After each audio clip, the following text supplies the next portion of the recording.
একজন চাওয়ালা যদি দেশের প্রধানমন্ত্রী হতে পারে তাহলে আমি কেন পারবো না? একটা ছেলে যে জঞ্জাল সাফ করার কাজ করত আর সে যদি বিশ্বের অন্যতম ক্রিকেটার হয়ে দেখাতে পারে তাহলে আমি কেন পারবো না? একটা মানুষ কোনো ডিগ্রি ছাড়াই শুধুমাত্র পেট্রোল পাম্পে কাজ করে ইন্ডিয়ার বেস্ট বিজনেসম্যান হতে পারে তাহলে আমি কেন পারবো না? হাই স্কুলের বাস্কেটবল টিম থেকে বাদ দিয়ে দেওয়ার পরেও যদি সে দুনিয়ার বেস্ট বাস্কেটবল প্লেয়ার হতে পারে তাহলে আমি কেন পারবো না?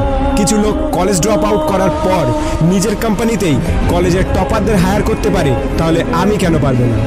এক ব্যক্তি যাকে নিউজ পেপার কোম্পানি চাকরি থেকে বাদ দিয়ে দেয় কারণ তার মধ্যে নাকি ক্রিয়েটিভিটি কম ছিল, আইডিয়া কম ছিল, সেই ব্যক্তি যদি পরে মিকি মাউসের মতো ক্যারেক্টার ক্রিয়েট করতে পারে তাহলে আমি কেন পারবো না?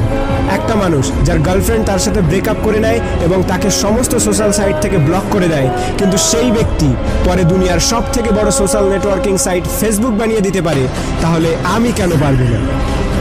এক ব্যক্তি 999 বার ফেল হওয়ার পরেও হার না মেনে 1000 বারের মাথায় বাল্ব আবিষ্কার করতে পারে তাহলে আমি কেন পারবো না?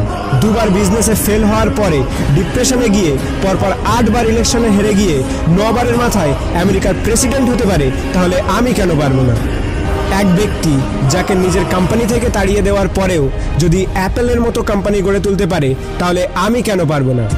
একটা মেয়ে যে 9 বছর বয়সে সেক্সুয়ালি অ্যাবিউজড হওয়ার পরেও 10 বছর বয়সে প্রেগনেন্ট হওয়ার পরেও লোকাল টিভি শো থেকে বের করে দেওয়ার পরেও অস্কার জিততে পারে এবং কোটি কোটি টাকা ইনকাম করতে পারে তাহলে আমি কেন পারবো না?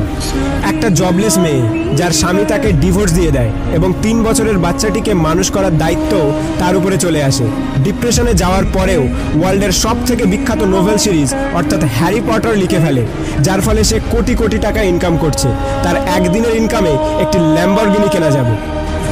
এক ব্যক্তি যার পুরো বডি প্যারালাইজড, চলাফেরা তো দূরের কথা, নিজের আঙুল পর্যন্ত নাড়াতে পারে না, সে যদি ওয়ার্ল্ডের one of the best scientist হতে পারে তাহলে আমি কেন পারবো না? তোমরা সব জিনিসই অ্যাচিভ করতে পারো যেটা তোমরা করতে চাও, যার স্বপ্ন তোমরা দেখো, শুধু তার জন্য একটা আগুন দরকার, একটা স্পার্ক দরকার।